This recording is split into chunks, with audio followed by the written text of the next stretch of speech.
2025년 3월 23일 찬빛교회 주일예배 말씀입니다. 갈라디아서 강의 11번째 말씀이고요. 본문은 갈라디아서 2장 11절에서 21절까지입니다. 제가 읽습니다. 게바가, 베드로를 말합니다. 게바가 안디옥에 이르렀을 때 책망할 일이 있기로 내가 저를 면책하였노라. 야고보에게서 온 어떤 이들이 이르기 전에 게바가 이방인과 함께 먹다가 저희가 오매 그가 할례자들을 두려워하여 떠나 물러가매 남은 유대인들도 저와 같이 외식함으로 바나바도 저희의 외식에 유혹되었느니라. 그러므로 나는 저희가 복음의 진리를 따라 바로 행하지 아니함을 보고 모든 자 앞에서 게바에게 이르되 내가 유대인으로서 이방인을 쫓고 유대인답게 살지 아니하면서 어찌하여 억지로 이방인을 유대인답게 살게 하려느냐 하였노라. 우리는 본래 유대인이요 이방 죄인이 아니로되 사람이 의롭게 되는 것은 율법의 행위에서 난 것이 아니요 그리스도 오직 예수 그리스도를 믿음으로 말미암는 줄 아는 고로 우리도 그리스도 예수를 믿나니 이는 우리가 율법의 행위에서 아니고 그리스도를 믿음으로써 의롭다함을 얻으려 함이라. 율법의 행위로서는 의롭다함을 얻을 육체가 없느니라. 만일 우리가 그리스도 안에서 의롭게 되려 하다가 죄인으로 나타나면 그리스도께서 죄를 짓게 하는 자냐? 결코 그럴 수 없느니라. 만일 내가 헐었던 것을 다시 세우면 내가 나를 범법한 자로 만드는 것이라. 내가 율법으로 말미암아 율법을 향하여 죽었나니 이는 하나님을 향하여 살려 함이니라. 내가 그리스도와 함께 십자가에 못 박혔나니 그런즉 이제는 내가 산 것이 아니요 오직 내 안에 그리스도께서 사신 것이라. 이제 내가 육체 가운데 사는 것은 나를 사랑하사 나를 위하여 자기 몸을 버리신 하나님의 아들을 믿는 믿음 안에서 사는 것이라. 내가 하나님의 은혜를 패하지 아니하노니 만일 의롭게 되는 것이 율법으로 말미암으면 그리스도께서 헛되이 죽으셨느니라. 아멘. 오늘 이 본문이 있는 이 갈라디아서는 정말 많은 설교의 본문이 되었던 그런 내용입니다. 너무 중요한 내용이기도 하고 그만큼 또 많은 분들이 여기에 대해서 설교를 했기 때문에 저도 여기저기 참고를 하면서 찾아봤는데 이미 지금까지 10편의 갈라디아서를 강의를 들으셨으면 오늘 말씀이 좀 쉽게 이해가 될 것이라고 생각을 합니다. 이 말씀을 통해서 다시 한번 오늘 또 이 복음에 대한 그 진리를 함께 깨우치는 저와 여러분 되면 좋겠습니다. 자, 우리가 세상 살아가다 보면 대안이라는 걸 찾을 때가 있습니다. 그런 말 있잖아요. 이가 없으면 잇몸으로 산다. 꼭 필요한 게 없을 때 그것을 대체할 만한 것을 찾는다는 것입니다. 그런데 오늘날 현대인에게 있어서는 종교도 그런 것과 같습니다.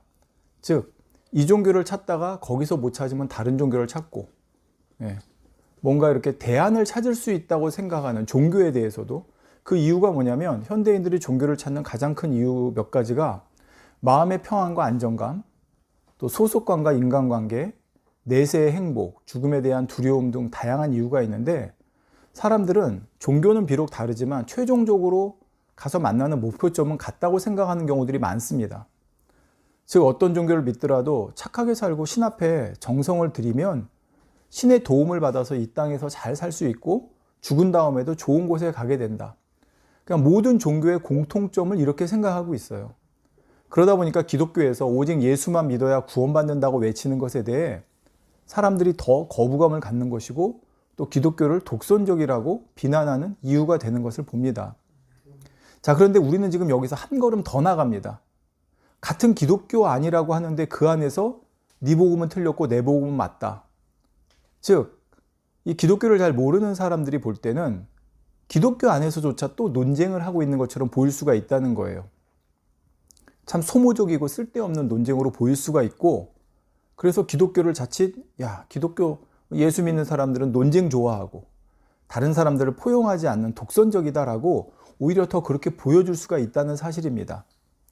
자, 그렇다면 사도 바울이 이 갈라디아서를 비롯해서 그가 기록한 성경 여러 책에 이 복음과 대비되는 다른 복음, 이단 사상들에 대해서 많이 경계를 하고 있는데 그런 사도 바울이 논쟁하기 좋아하고 자기 것만 주장해서 남을 포용하지 못하는 독선적인 사람이라서 그러고 있을까요? 그게 아닙니다. 우리가 지지난 시간에 살펴본 대로 고린도전서 9장에 보면 사도 바울은 자기는 유대인에 갈 때는 유대인처럼 율법 없는 자에게 갈 때는 율법 없는 자처럼, 율법 있는 아래에 있는 사람에게는 율법 아래에 있는 사람처럼, 약한 자에게는 약한 자처럼 그렇게 다가갔다고 말하고 있습니다. 그러니까 얼마든지 복음을 전하기 위해서는 유연성을, 포용력을 발휘했던 게 사도 바울이에요. 그런 사도 바울이 복음에 관해서만은 절대 타협하거나 양보할 수 없었던 이유는 주님으로부터 받은 계시가 유일한 길이 이거기 때문이에요. 다른 길이 있으면 좋겠고 돌아가더라도 늦게 가더라도 다른 방법이 있으면 좋겠지만 그 다른 길과 방법이 절대 없기 때문에 사도 바울은 이렇게 절박한 심정으로 얘기할 수밖에 없다는 거예요. 근데 이걸 이해 못하면 기독교 밖에 있는 사람들은 기독교를 독선적이라 얘기할 수 있고 또 기독교 안에서조차도 요즘은 인본주의적인 사상이 많아요. 사람의 시선으로 바라보기 때문에 야, 뭐 그렇게 그런 걸 가지고 싸워. 좀 틀려도 좀 달라도 그냥 이해하고 가면 되지. 다 예수 믿는다고 하잖아.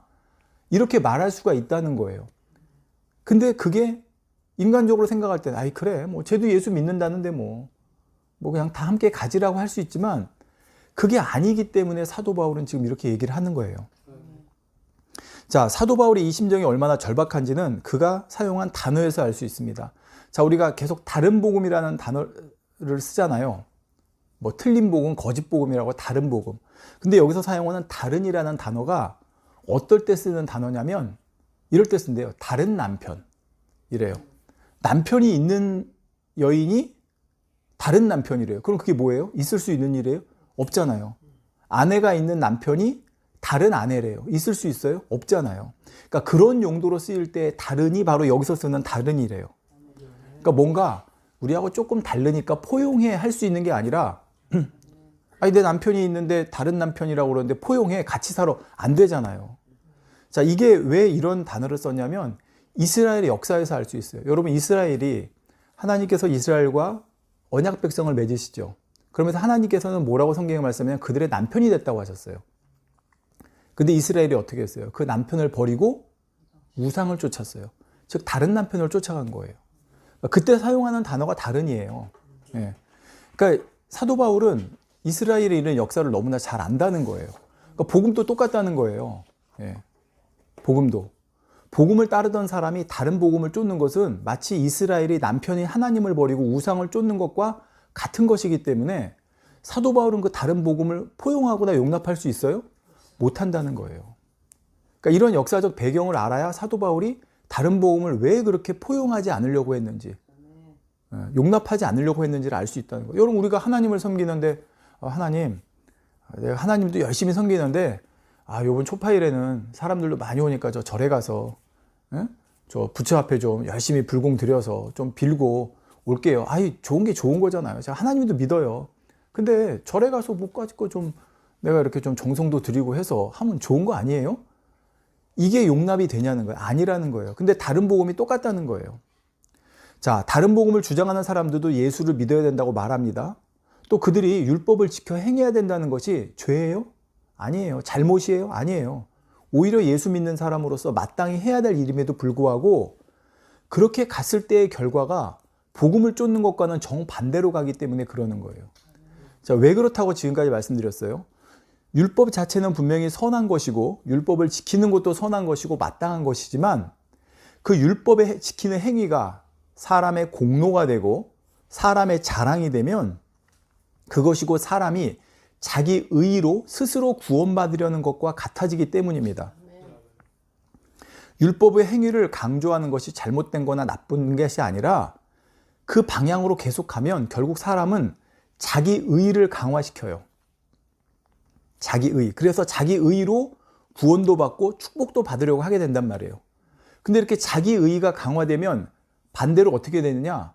하나님의 의를 받아들이지 않게 돼요. 그게 문제인 거예요. 우리는 구원은 뭘로 받아요? 하나님의 의로 받아야 돼요. 사람이 자기 의로 구원 못 받아요. 왜? 사람은 완벽하게 율법을 지킬 수 없으니까. 근데 자꾸 율법의 행위를 강조하면 사람은 그 속성이 내가 할 수 있어. 내가 해야 돼. 내가 이만큼 했어. 그러면서 자기 의를 강화시키다 보면 하나님의 의와는 멀어진다는 거니까요. 자, 그 대표적인 예가 자꾸 제가 누구라고 그랬어요? 예수님 당시 바리새인과 서기관이잖아요. 그들은 자기들이 철저히 율법을 지켜서 자기 행위로 스스로 의로워질 수 있다고 하는 자기 의에 꽉 잡혀 있었기 때문에 예수님을 통해서 하나님의 의를 받아들이려 하지 않았어요. 그러니까 예수님을 인정하지 않았던 거잖아요. 자, 오늘 말씀을 통해 다시 한번 우리가 사람이 의롭게 되는 것은 오직 예수 그리스도로 말미암았다는 것과 또 이렇게 의롭게 된 자가 어떻게 실제 삶 가운데서 의롭게 살아갈 수 있는지에 대해서 오늘 함께 살펴보겠습니다. 자, 오늘 본문에 나오는 안디옥 교회가 있습니다. 이제 안디옥은 성경에 두 군데가 있는데 뭐 그런 지리적인 것까지 설명할 필요는 없고, 여기 나오는 안디옥은 최초의 이방인 교회라고 생각하시면 돼요. 무슨 얘기냐? 원래 예루살렘에 교회가 있잖아요. 근데 전도에 의해서 이방 땅, 헬라인이 사는 이방 땅에 세워진 교회예요. 그리고 이 교회에는 유대인도 있었고 헬라인, 즉 이방인도 함께 예수 그리스도 안에서 하나 돼서 진리대로 복음의 삶을 살고 있었어요. 자, 우리가 앞에서는 뭘 살펴봤습니까? 사도 바울이 예루살렘 교회를 방문한 걸 봤죠. 근데 이번에는 그 예루살렘에서 베드로가 온 거예요. 이 안디옥 교회로. 뭐 이유는 있겠죠. 야, 이방인의 죄송합니다. 최초의 이방인의 교회니까 거기가 어떤지 살펴보러 왔을 수도 있고, 뭐 교제를 나누러 왔을 수도 있고. 자, 그래서 여기에 온 베드로가 거기 있는 성도들과 함께 교제를 나눴어요. 그러니까 거기 있는 성도들은 아까 누구라고 그랬어요? 유대인도 있고 이방인도 있다고 그랬죠. 근데 이 당시 가장 중요한 교제는 뭐냐면 식사의 교제예요. 우리나라 문화에 있어서도 밥같이 먹는 게 되게 중요하죠. 이 이스라엘, 중동 지역은요, 이 식사 교제가 되게 중요했어요. 단순히 누구와 함께 식사하는 게 아니라 서로 간에 신뢰와 친밀한 관계를 맺었다는 의미이고요. 식사를 함께 하는 건. 또 손님을 대접하고 함께 식사하는 거는 고대 중동 문화에서의 되게 중요한 미덕이었어요. 그러니까 우리가 창세기 18장에 보면 아브라함이 장막 밖에 있다가 지나가는 세 사람을 초대해서 식사 대접하는 장면 나오잖아요. 그들이 나중에 이제 천사였던 것을 알게 되고요. 예. 굳이 그들을 초대해서 이렇게. 그러니까 거기는 그냥 이렇게 지나가게 하면 안 돼요. 그들의 어떤 그런 풍습이나 그들의 어떤 그런 미덕으로는 그 이방인을 꼭 그렇게 식사 대접해야 되는, 그 식사의 교제를 나누는 것이 그만큼 중요한 의미를 가지고 있었다는 거예요. 그럼 반대로 함께 식사하지 않는다는 건 어떤 의미일까요? 그들을 배척하거나 멸시한다는 의미예요. 내가 너랑은 겸상도 안 해. 내가 너랑, 우리나라도 좀 그런 게 있어요. 누구랑 안 좋아하는 사람, 기분 나쁜 사람하고는 밥도 같이 안 먹는다고 그러잖아요. 똑같은 거예요, 여기서. 그래서 유대인들은 이방인하고 같이 식사를 안 했어요. 왜? 유대인들은 이방인을 뭘로 취급했어요? 개, 돼지 취급했단 말이에요. 자, 그런데 이렇게 베드로는 유대인과 이방인이 함께 있는 안디옥 교회에서 성도들과 어울려 친교의 식사를 나누고 있었습니다. 자, 이렇게 분위기 좋을 때 누가 오냐? 또 한 무리의 그리스도 유대인들이 와요. 성경에 이들을 할례자들이라고 그랬어요. 할례자들. 자, 예루살렘에서 또 온 거예요, 한 무리가. 자, 그런데 문제는 여기서 발생합니다. 이 소식을 들은 베드로가 어떻게 하냐면 그 식사 자리를 떠나요. 성경은 여기를 뭐라고 그랬냐면 그들을 두려워하여 떠나 물러갔다 표현하고 있어요. 자, 그래서 그들이 아까 할례자라고 그랬는데 그 앞에 표현해 보면 야고보에게서 온 어떤 이들이라고 그랬어요. 여러분, 야고보가 보면 우리가 야고보서를 쓴 야고보예요. 거기 보면 뭘 많이 강조해요? 행함을 강조하죠. 근데 그건 사실 이방인에게 쓴 게 아니라 자기 민족 유대인에게 쓴 게 야고보서예요. 그러니까 야고보가 행함을 강조한 건 이방인에게 한 게 아니라 너희는 예수 믿는 그리스도인인데 물론 유대인도 예수 믿으면 그리스도인이 되지만 그런데 너희는 그래도 전통적으로 율법을 그동안 수천 년 동안 받아온 우리는 선택받은 민족이었잖아. 그런데 우리가 그냥 예수 믿는다고 하는 그것만으로가 아니라 우리는, 그러니까 그게 구원의 조건이 아니라 당연히 우리는 그 율법을 하나님의 계명을 맡은 자로서 그걸 지키는 삶도 우리한테는 있어야 돼라는 걸로 강조를 유대인에게 했던 건데, 어쨌든 야고보는 유대인들에게는 좀 더 엄격한 율법의 행위를 강조하는 듯한 성향을 가진 것 같아요. 자, 근데 이들에게서 온 사람들이니까 그들도 어떤 성향이 있겠어요? 야, 유대인은 그래도 율법을 지켜야 돼 라는 생각을 가지고 있겠죠. 근데 베드로가 이걸 알아요, 몰라요? 알죠, 당연히. 예루살렘 교회에서 야고보하고 함께 지냈는데 야고보가 어떤 성향인지 알고 야고보에게서 온 사람들이 어떤 성향일 걸 안단 말이에요. 그러니까 그들은 딱 와서 자기가 이방인들하고 식사하는 걸 볼 때 어떻게 할 수 있다는 걸 아는 거예요. 판단할 수 있다는 거. 그러니까 베드로는 여기서 두려웠던 거예요, 그게. 자, 물론 이걸 좋게 생각하면 여러 가지 이유가 있을 수 있어요. 괜히 분란 만들지 말자. 응? 저 사람들은 저렇게 어차피 판단할 수 있는 사람들인데 괜히 내가 판단할 거리를 주지 말자 하고 피할 수 있다는 거예요. 자, 근데 이거는 1차원적인 생각이고, 자, 베드로가 이렇게 그 자리를 떠남으로써 나타날 수 있는 영향이 뭐가 있을까요? 성경은 뭐라고 그랬냐면 남아있는 유대인들, 또 심지어 지금까지 사도 바울과 함께 사역했던 바나바도 이러한 베드로의 행동에 영향을 받았다고 하고 있어요. 그러니까 여러분, 이게 되게 중요한 거예요. 그러니까 리더의 역할이 뭐가 중요하냐면 나 혼자 선하고 나 혼자 옳고가 아니라 리더는 나의 행동과 말로 인해서 사람들이 영향받을 수 있다는 걸 알아야 되는 거예요. 지금 우리나라 현실도 그렇잖아요. 우리나라도 뭐 계엄인 이런 거 할 때 머리는 자기 입장에서는 충분히 그럴 수 있다고 생각해요. 뭐 제가 그 입장이 안 돼봤으니까. 그렇지만 내가 이 행동을 했을 때 이 영향이 어떻게 미칠까를 생각하는 게 리더의 자격이라는 거예요. 안 그러면 리더를 안 하면 돼요. 그냥 혼자 외치면 돼요. 근데 리더잖아요. 나로 인해 영향받는 사람이 수백만, 수천만이 될 수 있는 리더란 말이에요. 그러면 그 행동을 하기 전에 반드시 그 영향력을 생각해야 된다는 거예요. 그리고 내가 아무리 주장하고 싶어도 그 방법론에 있어서, 여기서도 지금 베드로는 순간 안 되겠으니까 그 자리를 뜬 거잖아요. 방법론이 잘못됐다는 거예요. 방법론이. 차라리 그들을, 야고보에게서 온 이들을 설득하는 방법을 선택했으면 좋았는데 여기서는 그냥 빨리 임기응변으로 그 상황을 벗어나려고 떠났던 거예요. 근데 그게 어떻게 됐어요? 다른 유대인들과 심지어 사도 바울과 함께 수년 동안 사역했던 바나바까지도 베드로가 그러는 것을 보니까 나도 떠나야겠다고 그 자리를 뜬 거예요.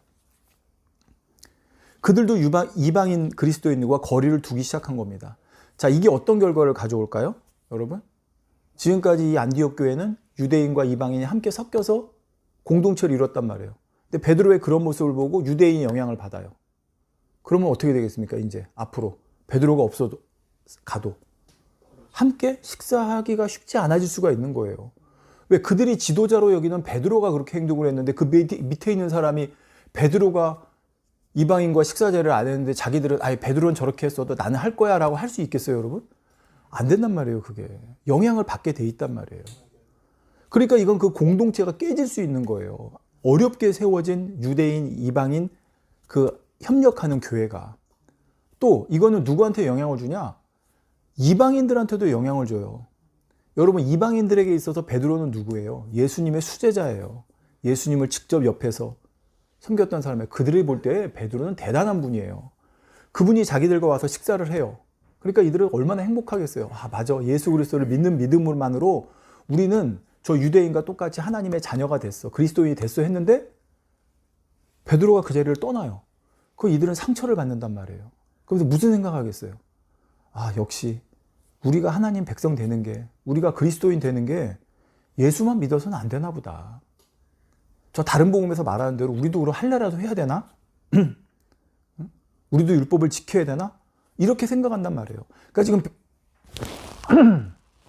베드로의 행동이 유대인뿐 아니라 이방인에까지 전 공동체에게 영향을 줄 수 있는 너무나 큰 이 정말 복음의 진리에 유배되는 행동이었다는 거예요. 베드로는 좋은 의도로 했을 수 있어요. 근데 그 영향력이 이렇게 나온다는 거예요. 그래서 성경에 말하잖아요. 남은 유대인들도 저와 같이 외식함으로 바나바도 저희의 외식에 유혹되었느니라. 그러므로 나는 저희가 복음의 진리를 따라 바로 행하지 아니함을 보고, 이 복음의 진리를 따라서 바로 행하지 아니한 거예요. 그래서 사도 바울은 모든 자 앞에서 공개적으로 베드로를 책망한 것입니다. 네가, 즉 베드로가 이거 푸른 거예요. 예수 믿는 유대인으로서 너 이방인과 함께 식사하는 것 자체가 이미 유대인의 규례를 깬 거잖아. 자, 근데 네가 그렇게 살면서, 너도 그렇게 했으면서 어떻게 이방인인 그리스도인들에게 유대인처럼 되라고 하느냐. 자, 이 말이 되게 좀, 이 번역이 좀 어려워서, 이게 좀 여러분 읽으면 이게 무슨 말이 할 수 있는데, 쉽게 말해 이게 그거예요. 너도 지키지 못한 율법이 있는데 그거를 이방인들에게 그 율법대로 살아서 너희도 유대인처럼 되라라고 말할 수 있느냐? 아니라는 거예요. 네. 여기서 외식이라고 하죠. 이 외식은 가면 쓴 것처럼 위선적이고 과식적인 행동을 한다는 의미입니다. 네. 지금 이렇게 공개적으로 비난하고 있어요. 그러면서 유명한 우리가 잘 아는 구절이 나오죠. 사람이 의롭게 되는 것이 율법의 행위에서 난 것이 아니고 오직 예수 그리스도를 믿는 믿음으로 말미암은 줄을 아는 거로 우리도 그리스도 예수를 믿나니 이는 우리가 율법의 행위에서가 아니고 그리스도를 믿음으로 의롭다함을 얻으려 함이라. 율법의 행위로 의롭다함을 얻을 육체가 없느니라. 이렇게 말하고 있습니다. 자, 근데 이 말씀에서 우리가 의롭다라는 말을 좀 이제 오늘 잠깐 살펴볼 건데, 의롭다라는 건 뭐냐면 허물 있고 죄 있는 사람이 그 죄를 깨끗이 씻음 받아서 받았다는 이제 이런 의미가 있는데, 유대인에게 있어서는 여기에 또 한 가지 의미가 있어요. 이거는 뭐냐면 하나님과의 관계가 온전히 회복됐다는 의미가 있는 거예요. 그러니까 너 의로워졌어, 그렇다는 얘기는 너 죄가 깨끗이 사함 받았어 라는 의미도 있지만, 더 근본적인 거는 뭐냐면 너 이제 죄가 사해짐으로 하나님과의 관계가 올바르게 다시 회복됐어 라는 의미예요. 이해가 되시죠? 네. 자, 그러니까 유대인들에게 있어서 의롭다라는 말은 뭐예요? 유대인들이 의로워졌다는 것은 나와 하나님과의 그 언약 백성의 관계가 온전히 회복되었다는 의미죠. 자, 근데 이들이 이전에 지금 이 역사를 봐야 되는데, 예수 그리스도 오기 전에 이제 그들이 암흑기가 있었고, 또 그 전에 보면은 이제 그들이 막 나라가 멸망하는 사건들이 있었잖아요. 근데 그 원인이 뭐였어요? 그들이 하나님 말씀대로 살지 않았었잖아요. 계명을 지키지 않아서, 율법대로 살지 않아서잖아요. 그러니까 이들의 마음에 뭐가 있냐면 하나님과의 관계가 왜 깨졌어요? 율법을 지키지 않아서. 그러니까 이제 이들이 하나님과의 관계를 온전히 회복하기 위해서는 예수도 믿지만 예전에 못 지켰던 율법을 다시 온전히 지켜야 되는 거 아니야? 라는 생각을 할 수밖에 없는 거예요, 이들은. 그러니까 이들 입장을 생각해야 되는 거예요. 그리고 또 그들 입장에서는, 유대인들 입장에서는 이방인들에 대해서도 마찬가지예요. 그동안 사람 취급도 안 했던 이방인들이 예수만 믿기만 하면 자기들하고 똑같은 관계가 된대요. 자기들하고 똑같은 관계가 된다는 건 다른 말이 아니라 뭐예요? 하나님과의 관계가 올바른, 즉 언약 백성의 관계가 똑같이 된다는 거예요. 자기들은 수천 년 동안 계명 열심히 지키려고 그 온갖 고생을 다 하다가 예수 그리스도로 말미암아 자기들도 물론 의롭게 되었지만 자기들은 율법을 지키려는 그만한 노력이 있었는데, 저 유대인들은, 저 이방인들은 율법과 상관없이 살았는데 어느 날 갑자기 나 이제 예수 믿어 그래서 자기들하고 똑같은 자격이 된대. 그러면 유대인들 입장에서는 그들이 의롭다 됐다는 것이 인정이 되겠냐는 거죠. 쉽지 않다는 거예요. 자, 이게 뭐하고 똑같냐면, 자, 제가 우리 부모님하고 모시고 살아요. 한 30년을 살았어요. 근데 어느 날 갑자기 어떤 사람이 하나 딱 오더니 나도 이 부모님의 아들입니다. 나는 그걸 믿습니다. 라고 하면 그 아들이 나랑 똑같이, 그 사람이 나랑 똑같이 이 부모님의 아들이 된대요. 받아준대요. 그래서 유산도 앞으로 똑같이 나눠 가져야 되고 모든 혜택도 똑같이 가지는 그런 관계가 된대요. 그러면 이 30년 동안 부모 모시고 있었던 아들 입장에서는 그게 너무 잘 됐네요. 당신도 나하고 형제입니다. 우리 부모님의 아들입니다. 어서 오세요라고 받아들여지겠냐는 거예요. 아니죠. 설령 받아들여줘도 이제 까다롭게 쳐다보는 거죠. 그 사람은 외부에서 왔으니까 우리의 삶의 방식을 모를 거 아니에요. 그러니까 야, 너 그렇게 하는 거 아니야? 너 이렇게 해야 돼. 너 이제 우리 집에 왔으니까 우리 집 방식대로 살려면 너 이것도 해야 되고 이것도 해야 돼. 그렇게 하겠어요? 안 하겠어요? 하겠죠. 그게 지금 이 유대인들의 심정이에요. 그러니까 어떻게 보면 지금 이렇게 말하는 유대인들이 이해가 가는 거예요. 예. 유대인들이. 근데 사도 바울은 그거예요. 그러니까 너희들은 그래. 그럼 너희들은 그렇게 해. 응? 근데 그걸 이방인에까지 강요하지 마. 근데 사실 너희들은 그렇게 한다고 하지만 실제로 너희는 그렇게 못했잖아, 너희도. 유대인 너희도. 그러니까 하나님 말씀 어겼고, 그러니까 율법으로는 의롭다함을 못 얻었잖아, 너희도. 근데 그거를 왜 또 이방인들에게 그거를 또 왜 너희는 강요를 해? 지금 이 얘기예요. 그러니까 양쪽 말이 다 이해가 되죠. 근데 하나님은 어떤 분이세요? 모든 사람이 구원을 얻기를 원하세요. 근데 유대인이 율법을 지켜서 의롭게 되지 못했는데 그 율법을 다시 이방인에도 지켜서 너희도 그걸 통해서 의롭게 되라고 하시겠어요, 하나님이? 아니라는 거예요. 그러니까 로마서 3장 21절, 22절에 이렇게 나오잖아요. 이제는 율법 외에 하나님의 한 의가 나타났으니, 원래는 율법으로 의롭게 되라고 한 거예요. 근데 그게 안 되잖아요. 그러니까 율법 외에 하나님의 한 의가 나타났으니 율법과 선지자들에게 증거를 받은 것이라. 근데 율법이 의롭게 되라고 하면서도 계속 얘기했어요. 때가 되면 그리스도가 오신다. 메시아가 온다. 예. 그를 통해서 이제 너희가 구원을 얻을 것이다. 선지자도 다 그걸 예언했어요. 예.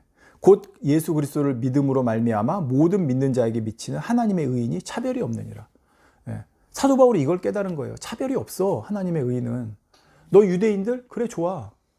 너희는 선택받은 민족이었고 율법을 계명을 맡은 자로서 말씀을 맡은 자로서 그래 너희는 더 그렇게 살라면 살아. 근데 하나님은 그 예수 그리스도를 믿는 사람에게는 너희와 똑같은 자격을 주기로 하나님은 차별 없이 주기로 하셨어. 그러니까 그걸 가지고 시시비비 하지 마. 예. 이 얘기를 하는 거죠. 자, 그런데 만약 복음의 메시지가 여기서 끝나면 어떻게 됐을까요? 여기서만 끝나면 예수 믿는 사람들이 이제 이렇게 되는 거예요. 나는 예수 믿어. 나 의로워졌어. 나 이제 구원받아 하나님의 자녀가 되었어. 이걸 복음으로 끝이라고 생각할 수가 있어요. 그런데 사도 바울은 여기서 끝나지 않았어요. 이제 이게 우리한테 너무 중요한 거예요. 이 다음부터가. 뭐라고 그랬냐? 사도 바울이 그 다음에는 이제부터는 복음을 받은 자들이 예수 그리스도로 말미암아 의롭게 된 자들이 어떻게 살아야 되는지에 대해서 이제 말씀해요. 그러니까 이게 되게 교회에서 중요한 메시지가 뭐냐면 복음의 메시지라는 게요. 반쪽짜리가 되면 안 돼요. 예수를 구세주로 영접해서 구원받기까지만 가지고 복음이라고 해도 안 되고요. 예. 구원받은 이후의 삶, 사도 바울은 분명히 두 가지를 다 얘기했어요. 예. 근데 사람들은 이신칭의, 그래서 예수를 믿음으로 말미암아 구원받는다. 그냥 여기서 마치 끝나는 것처럼 얘기를 하는데 그게 아니라는 거예요. 사도 바울이 뭐라고 그래요? 나는 이제 더 이상 율법으로 사는 게 아니라 나는 이제 하나님을 향하여 산다. 하나님을 향하여 산다는 게 뭐예요? 하나님과의 올바른 관계를 위해서 산다라는 거예요. 이제는. 그러니까 예전에는 율법으로 그 올바른 관계를 유지하려고 했는데 이제는 그게 아니야. 예수 그리스도로 말하면 의로워졌고 이제는 난 더 이상 그 율법에 매여서 사는 게 아니라 이제는 하나님과의 올바른 관계를 위해서 사는데 예전에 사도 바울은 율법에 흠이 없이 행했던 사람이죠. 그러니까 그는 어떤 사람이에요? 율법으로서 하나님과의 올바른 관계를 유지하려고 했던 사람이에요. 근데 지금 그는 뭐라고 그래요? 나는 이제 율법에 행해서 죽었어. 그 얘기는 뭐예요? 난 이제 더 이상 율법으로 하나님 앞에 의로워지려고 하지 않을 거야. 그렇다고 이 말씀이 나는 율법대로 살지 않을 거야가 아니에요, 여러분. 그 율법을 온전히 지켜서 하나님 앞에 의롭게 되려고 하지 않을 거야. 대신 그는 이제 어떻게 의로워지겠다고 하냐? 바로 그 방법이 나와요.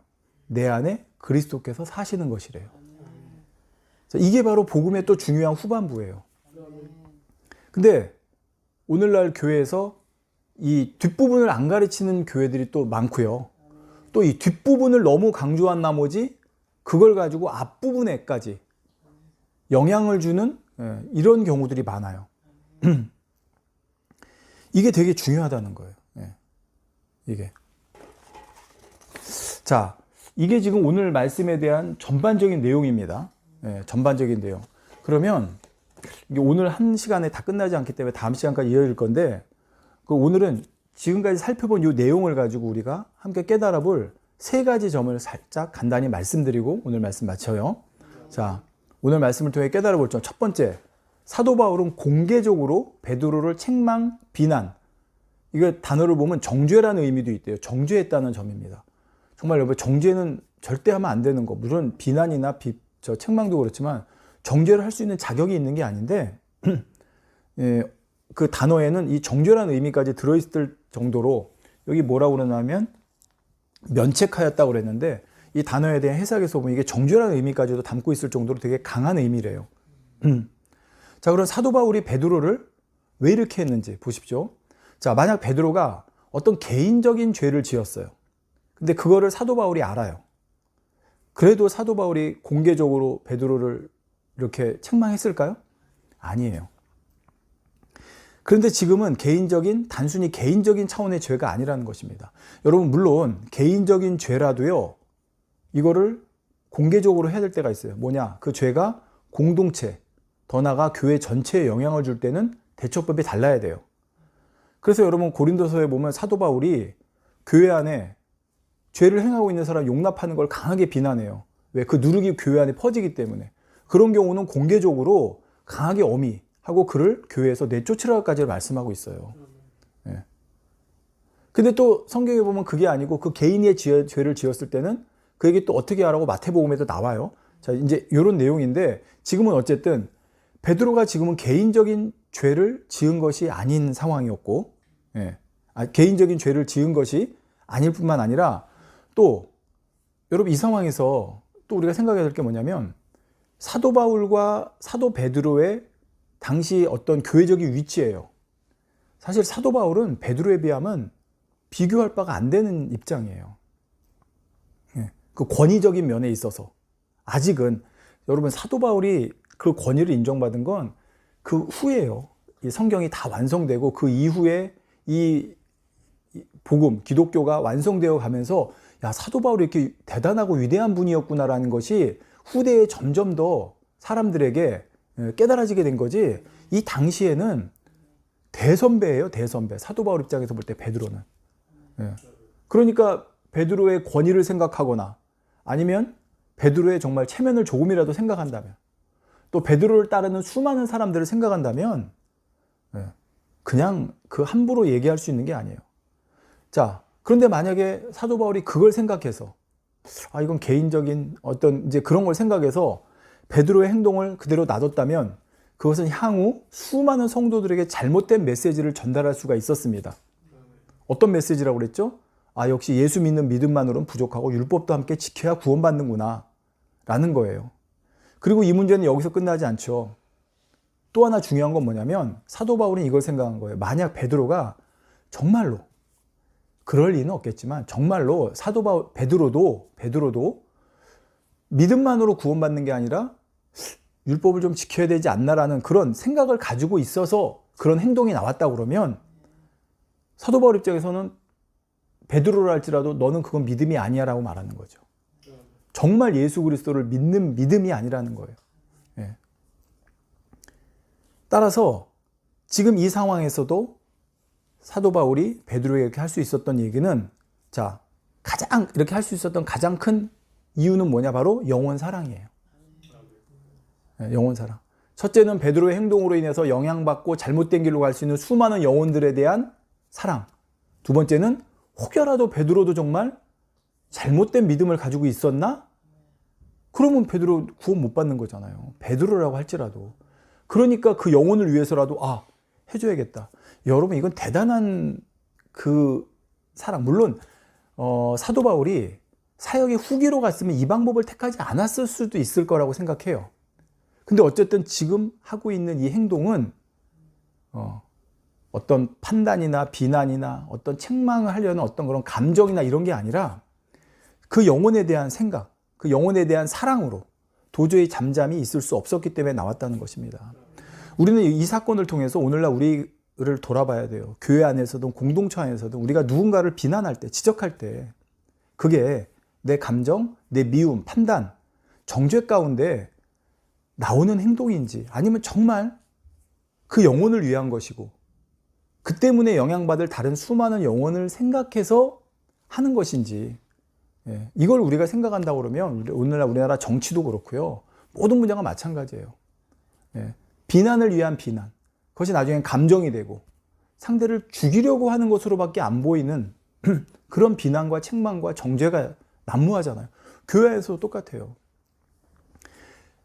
베드로는 사도 바울은 그 용기를 내야 되는 순간에 사실은 정말 용기 내기 쉽지 않은 그 순간에 왜? 만약에 그러다가 베드로를 따르는 사람들이 사도 바울을 향해서 야, 니까짓 게 뭔데 이 베드로님이 하시는 이 행동을 네가 판단하고 네가 정죄를 해? 네가 헤아릴 수 없는 어떤 마음이 있는 줄 알고 사도 바울은 잘못하면 매장될 수도 있는 거예요. 그런 상황에서도 용기를 내서 말을 할 수 있었다. 이게 여러분 쉽지 않아요. 오늘날 여러분 교회 안에서 물론 그러라는 게 아니라 가장 교회에 머리 낸 분이 어떤 잘못을 해요. 그 누가 쉽게 지적할 수 있을까요? 아니에요. 제가 최근에 어떤 이제 드라마를 봤는데 거기 어떤 회장이 어떤 얘기를 해요. 그 앞에서 찍소리 못하고 나와서 사람들이 다 하는 얘기가 그거예요. 야, 어떻게 회장 앞에서 그 얘기를 하냐고. 응? 그게 지금 이 세상의 어떤 분위기란 말이에요. 하물며 여러분 영적인 세계는 더해요. 영적인 권위 앞에서는. 아무도 그 말을 못하는 거예요. 사도 바울도 만약에 그런 마음이었으면 근데 말씀드리잖아요. 그건 영혼 사랑이 아니라고. 그 윗사람을 위한 영혼 사랑이 아니고 그 윗사람의 행동으로 인해서 잘못된 행동으로 해서 영향받을 수많은 영혼을 생각하면 말을 했어야 된다는 거예요. 그게 아무리 어려운 일이어도. 근데 사실은 쉽지 않죠. 근데 그게 어떤 감정이나 어떤 그를 죽이려고 하거나 뭔가 내 유익을 구하려는 마음으로 한다고 하면 당연히 안 되죠. 근데 정말 영혼 사랑하는 마음이라고 하면 과연 어떻게 했을까를 생각해 봐야 된다는 것입니다. 자, 두 번째로 오늘 말씀을 통해서 두 번째는 뭐냐면 내가 뭘 잘 지키고 있고 내가 뭘 잘 행하고 있어서 의로움을 얻는 게 아니라는 거예요. 이건 우리가 늘 듣는 말씀입니다. 나는 매일 말씀 보니까, 나는 매일 기도하니까, 나는 헌금 잘하니까, 나는 술 마시지 않고, 나는 세상 사람처럼 방탕하게 죄 짓지 않기 때문에, 그 이유 때문에 내가 다른 사람보다 의로운 게 아니라 이걸 여러분 잘 알아야 돼요. 나는 말씀 보고 기도하고 예배 잘 참석하고 헌금하고 11조하고 나는 술도 안 마시고 나는 다른 사람처럼 세상 사람처럼 방탕한 죄 짓지 않기 때문에 그 이유 때문에 내가 저보다 의로워. 이게 지금 오늘날 기독교 안에서 되게 팽배되어 있는 사상이에요. 예. 세상 방탕한 사람들 보면서 손가락질하면서 나는 그러지 않아 라고 하는 거 이게. 근데 우리는 그렇게 해서 의로운 게 아니라 나 역시도 예수 그리스도의 십자가로 인해서 그 은혜로 의롭게 된 사람이라는 것을 우리가 잊으면 안 된다는 거예요. 이게 너무나 중요하다는 거죠. 이걸 알면 우리가 누구를 비난할 자격이 있어요? 그 사람에게 행동을 보고 나와 같지 않은 똥 묻은 개가 뭐 묻은 개 뭐 한다고 나는 겨묻었으니까 똥 묻은 개를 반대로 나는 겨만 묻었으니까 똥 묻은 개를 책망할 수 있는 아니라는 거예요. 정말 그리스도인이라면 예수 그리스도의 십자가 대속의 의미를 안다고 그러면 나한테 나는 티끌만 묻은 사람이야 라고 스스로 보일지라도 똥 묻은 사람을 뭐라고 할 수가 없는 거예요. 결국은 내 티끌도 저 사람의 똥도 깨끗게 되는 것은 뭘로 말미암아요? 예수 그리스도로 말미암았기 때문에 결국은 똑같기 때문에 할 수가 없는 거예요. 여러분 아까 본문에 살펴봤잖아요. 베드로의 그 행동으로 말미암아 사도 바울과 함께 다니던 바나바까지 유혹됐다고 그랬어요. 자, 이건 뭐예요? 여러분 베드로, 바나바 어떤 사람이에요? 야, 저 사람은 정말 믿음의 사람이야. 정말 신실한 사람이야 라고 볼 수밖에 없는 사람이잖아요. 그 사람들도 외식에 빠질 수 있다는 거예요. 이걸 우리가 알아야 된다는 거예요. 이게 바로 인간이에요. 이게. 우리는 주님의 은혜가 아니면 한순간에 이렇게 될 수 있다는 거예요. 그러니까 막 누가 나는 전혀 죄 안 짓고 살아요. 나는 하나님 말씀대로 살아요. 나는 그냥 이슬만 먹고 사는 사람처럼 거룩하게 보이는 사람이라 할지라도 그래요. 설령 그렇게 산다고 해요. 그렇지만 그가 그렇게 사는 것조차 하나님의 은혜인 거지 그 은혜의 끈을 놓는 순간 그도 똑같이 외식할 수 있고 죄 지을 수 있고 사단의 유혹에 빠질 수 있다는 거예요. 그러니까 그게 자기가 잘나서 그걸 유지하는 게 아니라는 걸 알아야 되는 거예요. 그러니까 그렇게 사는 사람이 그렇지 못한 사람에게 그걸 안다면 뭐라고 할 수 있는 게 아니라는 거죠. 인간이 자신의 행위를 의지해서 의롭게 되려고 한다면 인간은 율법을 온전히 지켜서 의로워질 수가 없습니다. 오직 예수 그리스도를 믿는 믿음으로 말미암아 은혜로 의롭다 함을 받는 거예요. 우리가 이 사실을 명심하면 내가 아무리 신앙생활 잘하고 있는 것처럼 보이고 또 남들 보기에 나 보기에도 완벽하게 사는 것처럼 보인다 해도 교만할 수가 없어요. 또 내 기준으로 누구를 판단할 수도 없고요. 왜? 나 같은 죄인이 하나님의 은혜로 의롭다함을 받았는데 또 한순간도 나는 그 은혜가 아니면 살아갈 수 없는데 그런 내가 누구를 비난하고 판단하고 정죄할 수 있을까? 그러니까 정말 예수 그리스도 믿는 사람의 특징은 뭐냐면 겸손이에요. 여러분 정말 믿음 좋은 사람, 신앙 좋은 사람 보세요. 그 사람은 겸손해요. 예. 절대 자랑하지 않아요. 절대 누구와 비교해서 비난하지 않아요. 판단하지 않아요. 예. 왜요? 그가 진짜 신실한 믿음을 가졌기 때문이에요. 내 자체가. 그러니까 여러분 사도 바울이 그러잖아요. 난 죄인 중에 괴수라고. 그런 내가 예수 그리스도로 말미암아 사함을 받아서 의롭게 됐고 하나님의 자녀가 되었는데 내가 누구를 비난할까? 그러니까 사도 바울은 비난을 하는. 근데 아까 1번에서는 뭐라고 했어요? 그런 사도 바울이 그럼에도 불구하고 누구를 책망할 수밖에 없었던 것은 뭐 때문이다? 정말 그 영혼을 위한 거다. 그건 정말 대단한 용기다. 정말 자기의 모든 걸 포기하고 할 수 있는 거다. 여러분 그렇잖아요. 회사에서 여러분 과장이 회장님한테 회장님 그거 잘못됐습니다. 그럼 뭐예요? 사표낼 각오로 하는 얘기예요. 그거는. 교회에서 어떤 사람이 가장 머리 된 사람에게 그거 잘못됐습니다 라고 말할 수 있는 거. 그건 뭐예요? 그 교회에서 완전 왕따 당하고 쫓겨날 각오를 하는 얘기예요. 더욱이 유대인 사회에서는 어때요? 유대인 사회에서는 여러분. 유대인 그 사회에서 출교되면 그는 그 유대인 사회에서 살아갈 수가 없어요. 예. 그러니까 그게 그만큼 대단한 용기. 근데 용기가 어디서부터 나와요? 사랑에서부터 나왔다는 거예요. 자, 마지막 세 번째. 우리가 말씀을 통해 깨달아 볼게. 율법은 우리가 어떻게 행할 바는 알려주지만 정작 그렇게 행할 수 있는 힘과 능력은 주지 못한다는 겁니다. 다시 말씀드려요. 율법은 우리가 어떻게 행할 바는 알려주지만 정작 어떻게 그 행하는 힘과 능력을 주지 못해요. 여러분, 율법이 요구하는 수준은 사실 되게 높습니다. 여러분, 구약에 있는 거, 뭐 600 몇 가지가 되는데, 그거 여러분 다 지키는 게 쉬운 것 같아요? 아니에요. 그것만, 거기다가 유대인들은 거기다 규례를 만들어가지고 얼마나 또 세세하게 했어요. 그거 지키는 거, 정말 그거는 쉽지 않아요. 그러니까 예수님 당시에 있었던 바리새인들이 정말 죄송해요. 세상 표현으로 독한 사람들이에요. 그대로 그 지키면서 어쨌든 행위로라도 그걸 지키려고 했다는 게 그 하나하나 세세하게 그거를. 그런데 지킨 게 아니거든요. 왜? 율법의 근본 취지를 예수님이 말씀하시잖아요. 그게 뭐예요? 대표적인 게. 상대 보고 미움 품으면 그게 뭐라고 해요? 살인했다잖아요. 그러니까 바리새인 서기관들이 우리는 율법 이렇게 지켜 그랬더니 예수님께서 그걸 지적하신 거예요. 그래? 너희가 지켜? 근데 원래 율법의 취지는 행함만이 아니야. 너희가 누구 안 죽였다고 살인 안 한 게 아니라 너희 누구 미워하면 살인이야. 그게 원래 율법의 근본 취지야. 이성을 보고 음욕을 품으면 나 간음 안 했어요가 아니라 그것만으로 이미 간음했다는 게 율법의 취지야. 그런데 너희가 그거까지 지켜? 이렇게 얘기하는 거예요. 그러니까 원래 율법이 요구하는 건 이렇게 대단한 수준이에요. 그리고 율법은 그걸 어기면 뭐라고 그래요? 사형이라고 하는 거예요. 그런데 여러분, 사람이 누가 그걸 지켜서 의로워질 수 있겠습니까? 예. 더욱이 성경은 뭐라고 그러냐? 다른 거 다 지키다 하나 어겨도 범죄한 자가 된대요. 야고보서 2장 10절에 말씀하잖아요. 누구든지 온 율법을 지키다가 그 하나에 거치면 모두 범한 자가 되나니. 이렇게 말씀하잖아요. 그러니까 로마서 3장 10절 말씀대로 기록한 바 의인은 없나니 하나도 없다 말씀하는 거예요. 이게.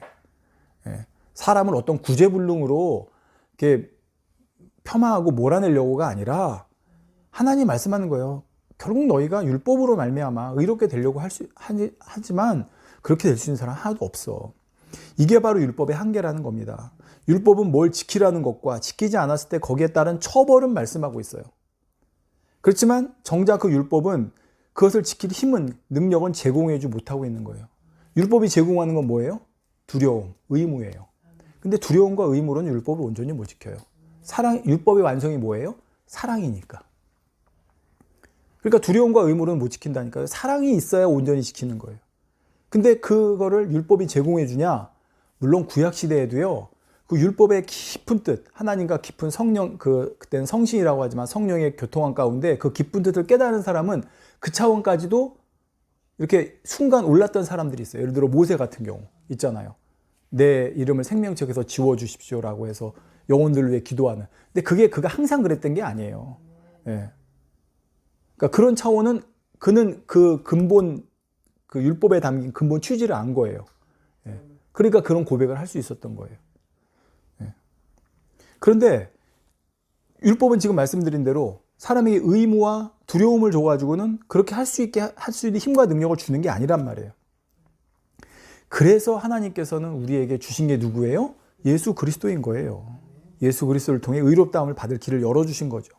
근데 복음이 여기서 끝난 게 아니라는 거죠. 여기서 끝났으면 아까 말씀드린 대로 나 예수 믿어 구원받았어.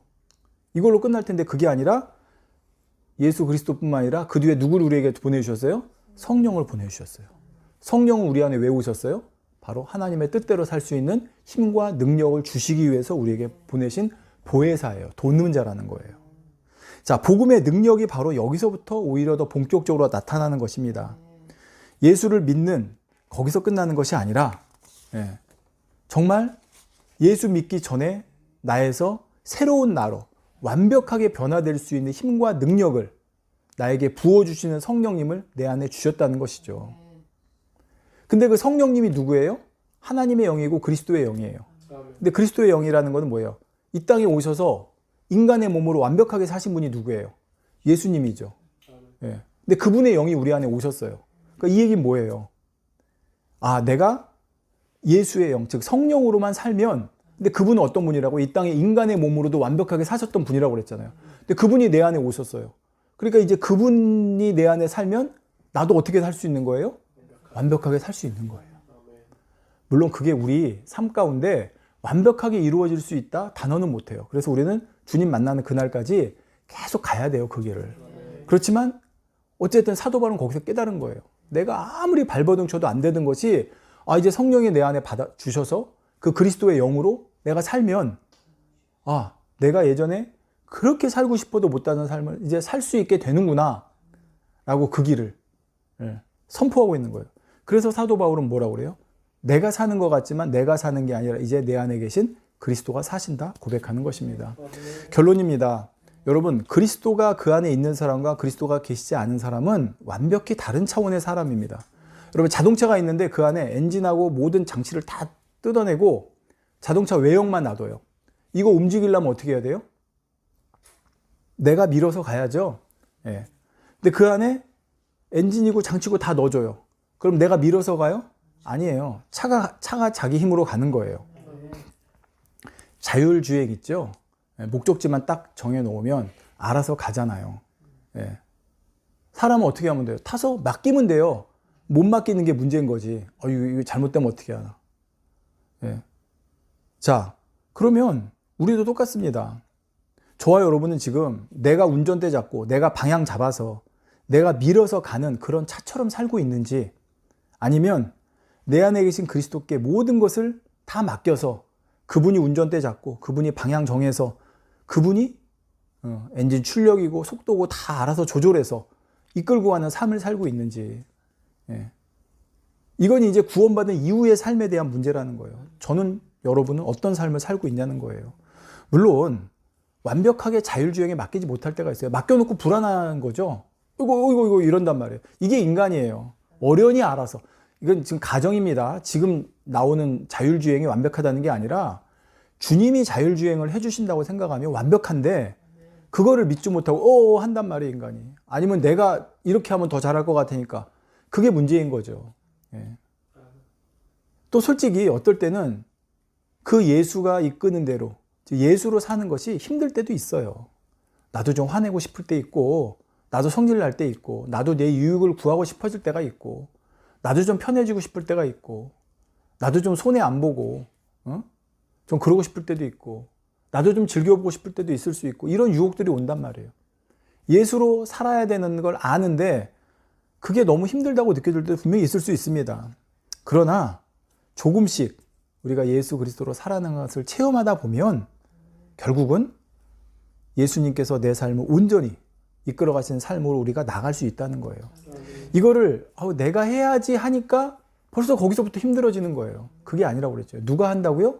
내 안에 오신 성령께서 그 힘과 능력을 주십니다. 오직 우리가 지금 갈라디아서를 통해서 오직 믿음으로 구원받는다는 진리를 강조하는 것은, 오직 예수 그리스도를 믿는 믿음으로 구원받는다는 진리를 강조하는 건 행함의 가치를 깎아내리려는 게 아닙니다. 오히려 믿음의 유일한 가치를 더 분명하게 하기 위한 거예요. 그래야 우리는 믿음에 더 집중할 수 있고 믿음의 중요성을 깨달을 수 있습니다. 여러분, 행함을 강조하면 더 신앙생활 잘할 것 같지? 아니에요. 믿음에서부터 점점 멀어지게 돼요. 믿음의 근본이 예수 그리스도부터 멀어지게 돼요. 그러니까 그 사람은 행함에 매몰되어 있는, 여러분 사람이 그런 거잖아요. 저 직장 생활 한 10년, 20년 쳇바퀴 돌듯이 계속 하다 보면 내가 이 회사에 왜 왔지? 내가 뭘 위해서 이 일을 하지? 다 이런 걸 잊어버리는 거예요. 그냥 아침에 출근해서 시키는 일 하고 퇴근하고 자고 이렇게 되는 거예요. 신앙적으로 똑같아요. 행하지 말라는 게 아니라 우리는 믿음을 강조해야 되는 거예요. 믿음을 강조하는 건 예수 그리스도와 연합. 그걸 강조해야 되는 거예요. 그럴 때 우리는 내 믿음이 바른 믿음인가? 나와 하나님과의 관계가 바른 관계인가? 나는 지금 정말 주님께 모든 걸 맡기는 자율주행차처럼 가고 있는가? 이걸 늘 생각하게 되는 거예요. 근데 그게 아니고 행함만 생각하면 나는 교회 지금 나가고 있는가? 난 예배 드리고 있는가? 난 11조 드리고 있는가? 나는 뭐 구제하고 있는가? 나는 뭐 기도하고 있나? 뭐 하고 있나? 이거 가지고 나를 점검하면 하고 있네? 이렇게 되는 거예요. 근데 그게 아니라는 거죠. 아무리 완벽하게 행하는 것 같아도 관계가 온전하지 않으면 안 된다는 거예요. 자, 그런데 우리가 이렇게 믿음에 집중하다 보니까 야고보서가 딱 걸려요. 행함이 없는 믿음은 죽은 믿음이라. 근데 이거는 우리가 이제 알잖아. 이건 행함을 강조하는 게 아니라는 걸. 바로 뭐예요? 구원받기 위해서 행함이 필요한 게 아니라 우리는 구원받은 자이기에 이제는 행해야 될을 얘기하는 거예요. 네. 아까 그래서 야고보서가 유대인을 대상으로 한 거라고 그랬잖아요. 원래가. 주님께서 핏값으로 사실 만큼 우리의 가치는 대단합니다. 따라서 우리는 그리스도인으로서의 품격에 가장 잘 어울리는 마땅한 행함이 우리에게 걸맞는 행함이 있어야 된다는 걸 우리는 알아야 된다는 거예요. 그렇게 할 수 있도록 하나님께서 예수 그리스도도 우리에게 주셨고 성령도 우리에게 주셨다는 사실을 명심해서 바로 이번 한 주간도 또 바로 이렇게 한 성령의 능력 안에서 성령이 주신 힘으로 살아가는 저와 여러분 모두가 됐으면 좋겠습니다. 함께 기도합니다. 사랑의 아버지 감사합니다. 오늘도 우리가 이 말씀을 통해서 우리의 신앙에 대한 것을 다시 한번 점검해 봅니다. 우리의 믿음이 어떤 믿음인지, 정말 나는 주님께 모든 걸 맡기고 있는 정말 주님과 연합된 믿음인지 아버지 오늘 말씀 통해 깨달아 보게 하시고 정말 행함이 왜 또 중요한지도 함께 이 믿음을 생각하면서 깨달아 보는 우리 모두가 될 수 있도록 주님 도와주시기 원합니다. 사도 바울을 통해 우리가 살펴본 오늘 3가지 아버지 그 중요한 아버지 그 원칙적인 부분들 오늘 잘 명심해서 우리의 삶 가운데 적용해 볼 수 있는 우리 모두가 될 수 있도록 주님 도와주시옵소서. 우리 주 예수 그리스도의 이름으로 기도합니다. 아멘.